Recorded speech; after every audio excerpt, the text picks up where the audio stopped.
Hey guys, welcome back to my YouTube channel, Genuinely Intellectual. Thank you so much for stopping by. So in my previous session, I had discussed about figures of speech and I discussed about my first figure of speech, which was oxymoron. Today we are going to discuss about the second figure of speech, which is simile. Okay, now what is a simile? Simile is a way of describing something by saying that it's actually similar to something. What I mean to say is, simile is a way of describing something by comparing it to some other thing. For example, if I say this thing, she crept into the room as quietly as a mouse. Now, see, if you literally see the sentence, I'm not comparing the girl to the mouse. I'm just trying to say that the way she entered the room, it was so quiet. The way she crept into the room, it was so quiet that it was like a mouse. Now, why I'm comparing it to a mouse? Because whenever a mouse enters the room, you normally do not hear it, right? Even when you're sleeping, you won't be able to hear when a mouse enters the room unless and until it makes some kind of noises from its mouth, right? You cannot hear the mouse entering the room.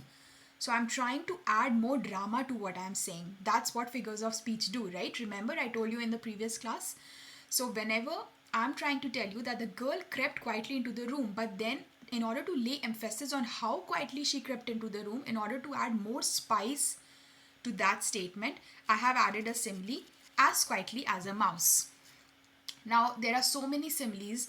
One of them is as cold as ice, as innocent as a lamb, as sharp as a knife. Now we are comparing it to something or someone which is actually a personification of that particular thing.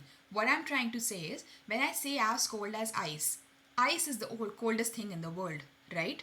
So when if I'm trying to lay emphasis on what I'm trying to say, for example, if I tell you i drank I drank water yesterday and the water was as cold as ice. See, the water is not ice, right? I'm not saying that the water is ice, right? Ice is at 0 degree. Water might not be at 0 degree, it might be at 2 degrees. But still, I had the water. I drank water which was as cold as ice. So I'm trying to lay emphasis on how cold the water was. It was actually as cold as ice because ice is the coldest thing in the world. So you can just so in that way, you can just try to sense, you can try to picture it and imagine that, okay, the water must be very cold because I just said that it was as cold as ice, right? So this is the concept of similes. I hope it was clear to you. In the next session, we are going to discuss about the next figure of speech. If you like my video, please don't forget to like, comment, share, and subscribe. I will see you in my next session. And if you have any doubts, please don't forget to comment down below in the comment section. Thank you so much. Bye.